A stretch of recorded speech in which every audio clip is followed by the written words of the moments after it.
best ways to remember what it is to remember what your overall goal is. Your overall goal is to defend some claim, to convince the imaginary, or in this case, me reader, to believe what you believe, or to believe what you want them to believe. So, in that way, how do you write a good paper? You write a paper that would convince anybody to believe that you want to believe. Very vague, not at all helpful. So, based on either the reading or things from your own lives or things I may have hinted about earlier in the semester or anything, what are some tips then for writing one of these papers? And these can be practical things. Like here's one, don't write it the night before. Like that is a very useful practical thing. Don't start thinking about it at 12:50 p.m. a.m. the night before it's due. Not helpful. Research. So here's something which I do want to highlight, which is researching. Now, how many sources do you have to have for this paper? There's a correct answer, and the correct answer is as many as you want, or as few as you want. For this paper, and any paper for this class, it is not testing how good you are at finding outside sources. It's rather how good are you at taking things that you find interesting and combining them and showing that they prove that something's true. So, if you are writing on one of the prompts, so let's say like the MTA prompt, the imaginary one where somebody or MTA installs retinal scanners and they scan your eyeballs and that's how you pay for, instead of Metro cards, they just scan your eyes and it takes out of an account that's linked to your eyeballs. So, if in the process of this you want to learn more about how the MTA works, go right ahead. And if you want to bring it into your paper, go right ahead. If you don't give a damn about that, you don't have to bring it up. I'm not expecting you to go into any outside sources. Now, citations. How do you cite things? If you remember back to the first class, anyone remember what my policy on citing things is? Oh, you wanted the link? The website? Yeah, I don't give a damn. Just put something there so that if the plagiarism gods come down upon us, I can go, this person didn't plagiarize. I don't care if it's MLA, Chicago, literally just a hyperlink. Just like, if I wanted, or the other main thing is, if the source you bring up is interesting to you, it's probably going to be interesting to me, and I'm probably just going to be interested enough to want to read it. So make sure that for my well-being, I can find it easily. Like, that's all it comes down to. So that's what I mean by research here. I'm not expecting you to have to go and find any philosophy readings. Any of the the subject matter will be from class or the textbook, but you don't have to go outside. If you want to, you can. I will never punish you for going above and beyond, but don't feel you have to. If the only thing you want to cite is the textbook, go right ahead. If you don't even think you need to cite the textbook, that's also okay, as long as you're able to explain what you want to explain. All right, what are some other things? Yeah, so here's the thing that is useful. Outlining. What do we mean by outlining? Think about a paper like this. I always think about it in, I don't know why my mind goes here, but this is how I think of an outline. I'm going to draw an animal. This is my imaginary dog creature, with funny legs. What does a creature need to get around in the world? Leg. And but it's not just like legs. What makes up a leg? Or what makes up a body? There we go. There's two main things with a vertebrate. You've got meat and you've got bones. What is the point of the bones? Structure. And what's the point of the meat? Yeah, it moves the stuff. So you need the structure to keep it all organized. This is its lovely skeleton. That's the dog's skeleton inside of the dog. The point of the bones is to give it structure, and the point of the meat is to move the bones around. Structure without meat is just a pile of bones, and meat without bones is a pile of, well, meat. Yeah, it's just literally like a puddle of meat. Like imagine if somebody took all your bones out of your body right now, you'd be a puddle. Or if everyone took the meat off, you'd just be a pile. Neither of them are good, you need both. What is an outline? An outline is trying to find out what your skeleton should look like. That's what you can think of an outline as. That's why it involves, like bullet points or numbers or little sketches. Basically, the point of an outline is, for a paper like this to be successful, it needs to be well organized. And what is a well-organized paper? Well, it's one with a good skeleton. And if we're talking about a reasoned defense of some claim, what sort of structure are we going to have? All I tell you is this paper is a reasoned defense of some claim, there's already two things you know that are going to have to be included in your paper. If you're going to convince me of anything. The reason itself, like why? Yeah, so the two big things are claim and reasons. The claim is what? Just what you want me to believe. And the reasons are why I should believe it. So for an outline, all you have to start with is just, first off, what are you going to be arguing? What is your conclusion going to be? Or what's the big fancy word from before which shows up and people underline and put the word "where is your" in front of it whenever they're writing in red pen on papers? Thesis, yeah. So here's all thesis and reasons. Now a thesis is going to be an answer to a question like, well, what are the possible, so the MTI prompt, what are the possible theses for this prompt? Anyone who can pull it up? The prompt is basically something along the lines of, imagine MTA installs retinal scanners, it scans your eyeballs, everything's going along great, you don't have to use Metro cards and lose them, people move through faster because it's just like an easy pass, it's just hooked up to a computer system where your eyeballs get red, money gets deducted from your account, then somebody comes along and sues the city for privacy violation. What are the potential theses? There's basically just two. And then some subtle in-betweens. If that's the prompt, what are the possible theses you could have about this situation? That's a good system. Or, It's not a good system. bingo, this system should be allowed to continue, or this system should not be allowed to continue. That's all your thesis is. And in a paper like this, that's all you need to include as your thesis. And when I say you need to include, this is one of the few things I can say for sure. How do you want to succeed in this paper? Make sure in one sentence, very clearly, somewhere on the first page is a thesis. And what should your thesis look like? Something as simple as, in this paper, I will argue that. And then you fill it in. Here's a fun thing about it. Because you're trying to argue with someone, and you're trying to convince someone of something, if you're trying to convince someone of something, what is better to use? You're trying to get them to understand your point and understand that you have a point. What's better, big words or little words? Simple. Simple. The simpler something is, the easier it is to understand. So, small words are good. I draw a thumb, but I can't draw thumbs up, so we're going to use arrows instead. Small words is good. The smaller something is, the better. Also, anything which allows you to explain it very clearly. So, if you think you can say something more clearly using words like I or you, that's good. So for instance, if you wanted to say, in this paper, I will argue that, without using the word I mean, I guess you can say, you could do it in the sort of way of, this paper will argue that, but if you start trying to get rid of these simple little words, you start having to go in like really weird, roundabout locutions, like, one who accepts this argument might believe that, and it's just like, no, just use I believe that. Simpler, easier to follow along. Some other sorts of things along these lines, which is, how many sentences have to be in a paragraph? Like 4, 5. 3 to 5. I don't know. However many you need. How many words have to be in a sentence?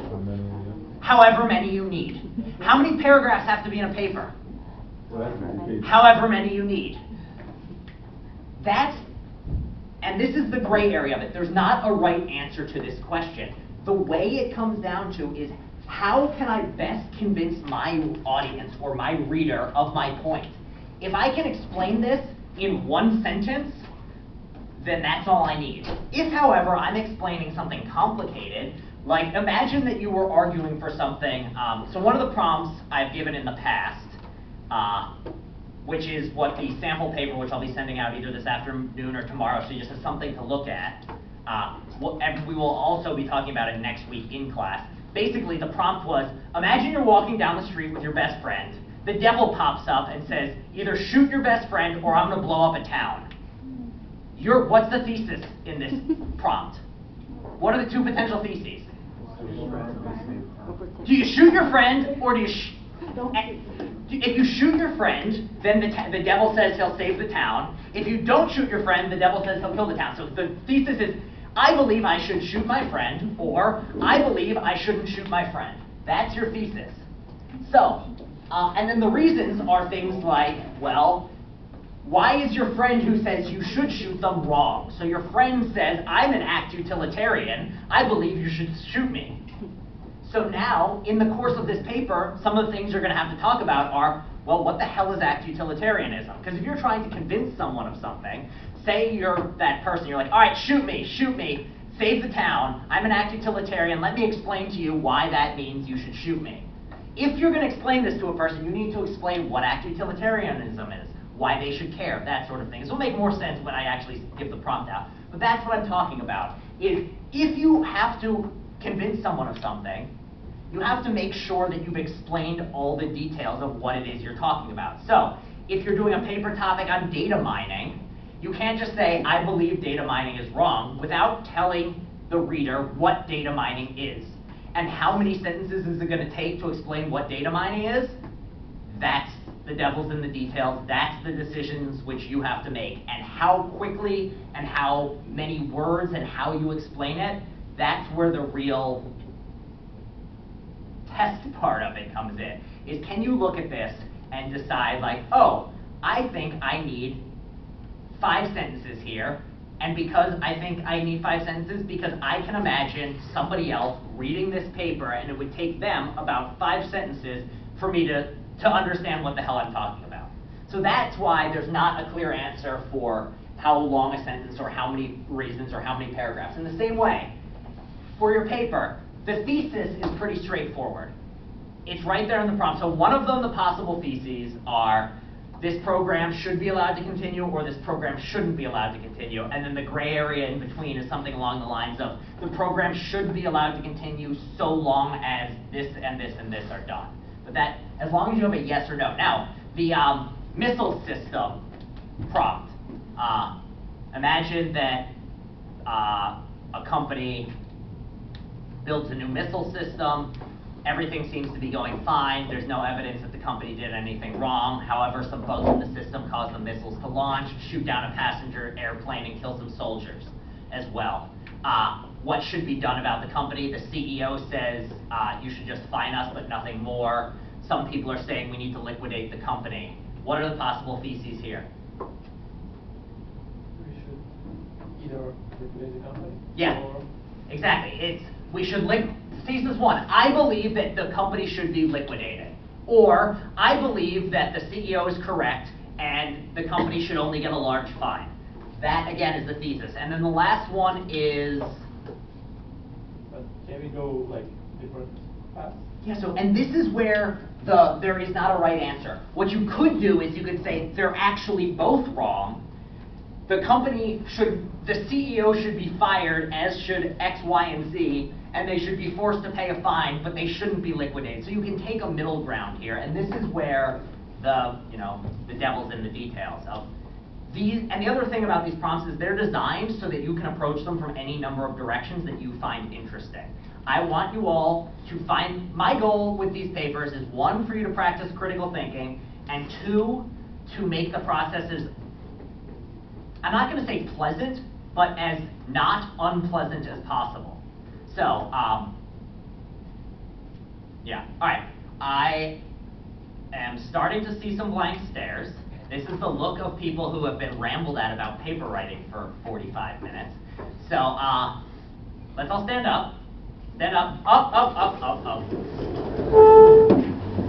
Up, up, up, up. Now, everyone, hands over your heads. Hands over your heads, down to your toes. All right, then stand in the middle of the room. Just get enough room to stretch out. Come on. Here's critical thing. What is your thesis here? Get into the middle of the room, and your reasons are how to do it. So come on, get enough room to stretch. Yeah, yeah. All right, there's been a mutiny. You can all sit back down. All right. Alright, so that's that. Alright, what are some other tips? So, what do you need to, let's talk practical, what am I looking for next week? I think it's next Thursday, you have a week to look over the prompts, and then you have to bring in something into class. What do you have to bring in? Outline. Yeah, so basically what I'm looking for is what's the equivalent of a first paragraph. So, in these papers, think about it in this way, another useful tip is, imagine that your reader, this is a general tip I like to give.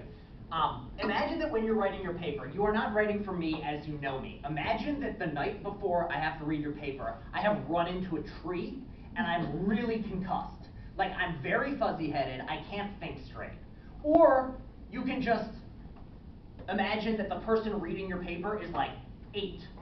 That's another useful way of preparing. That's the level of sophistication, or the level of clarity you need. You need to explain this to your teacher as if I have a concussion. So the way the reading talks about this is pretend I'm lazy, stupid, and mean. If you write for an imaginary audience who's lazy, stupid, and mean, you should have a degree of clarity.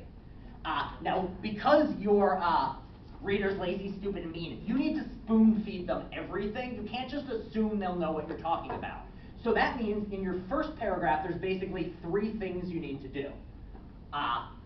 The first one, well, one of them we already know. What is the one that we already know? Has to be somewhere in your first paragraph. Thesis, yes. So somewhere in the first paragraph is your thesis. Now, if your thesis is something like, I believe MTI should not exist, if you're explaining this to a lazy, stupid, mean, concussed 8-year-old, what is something that you're going to, before they can even understand what your thesis is, what are you going to need to do? Explain, but specifically explain what is it here. Yeah, you have to explain the situation. So you just lay out situation. So you just describe the case in your own words. Don't just Control-C, Control-V, what I put there. That shows you know how to use Control-C, Control-V. Just put it in your own words. It doesn't have to be more than like 2, 3, 4 sentences. It can be longer. It's basically however much detail you think you need. You lay out the situation, and then you put in the thesis. And then, in the actual paper itself, it's optional what you put here, but basically, the next thing you can put here, and what I will be looking for, is what I'm calling a roadmap / outline. So in the thing I'm collecting next week, basically all I want you to do is just tell me what reasons you're going to bring up. There are many, many different reasons you could bring up in this sort of case. So, we're going to imagine an imaginary paper right now. The situation is, you are all going out to dinner with your best friend. You want to get, I don't know, give me a restaurant you want to eat at. It's an imaginary paper. Chipotle, okay. Or as I like to call it, Chipotle. Sorry, this cracks me up. It's like Chipotle, and plus it's way more fun to say, I'm going to go eat at Chipotle. So yeah, so if you want to eat at Chipotle, and you're trying to explain to someone why this is the case, the first thing you're going to do is, imagine that you and your best friend are out trying to decide what to eat for dinner. You decide you really want to go to Chipotle. All right, you say, your friend isn't sure, but I really want to go to Chipotle. Your thesis is, in this paper, I will argue why Chipotle is where we should go to dinner. And then your reasons are just going to be things that explain why you should go to Chipotle. So what are some examples of reasons you might give for wanting to go to Chipotle for dinner? Okay, I saw some whispered lips. Shout them loud. Cheap. Cheap. So here's one. Cheap. What are some more? Healthy. Relatively healthy. I mean, it's better for you than McDonald's. Fast. It's quick, yeah. It tastes pretty damn good for the price. Fresh.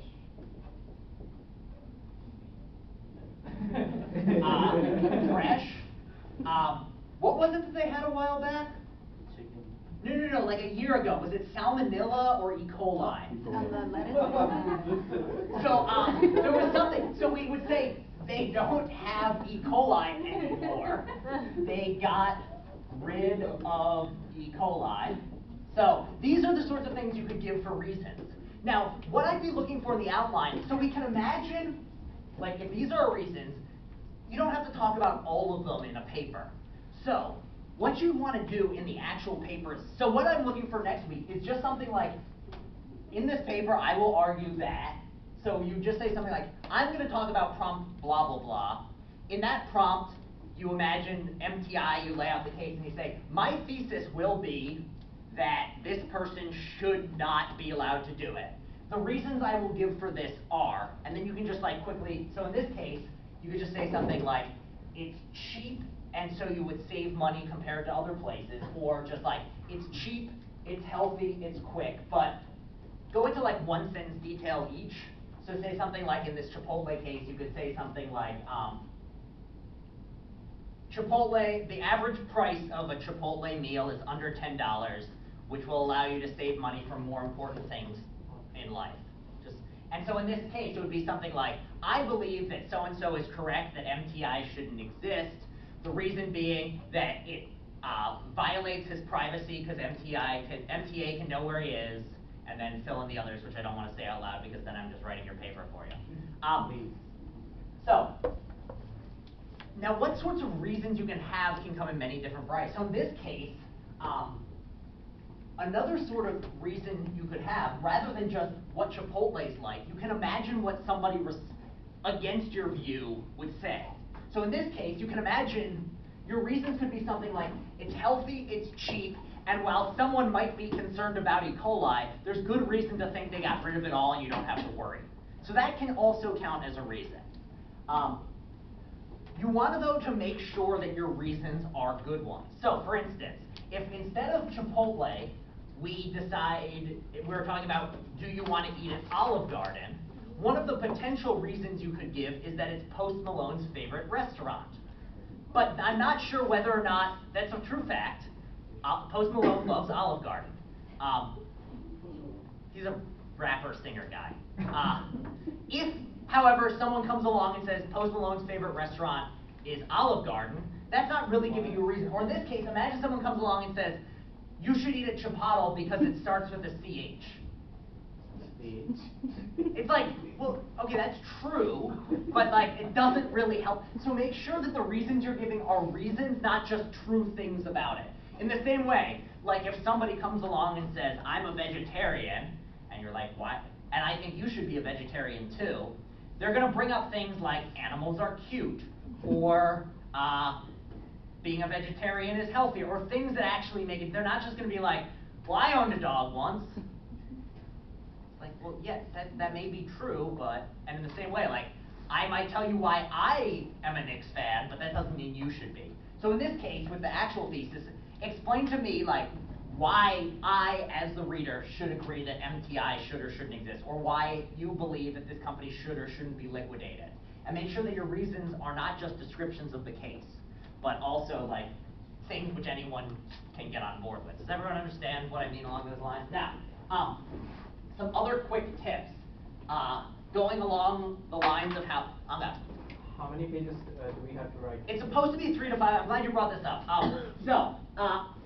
It's the assigned number is 3 to 5 double-spaced pages, which is anywhere between like 900 and 1,500 words.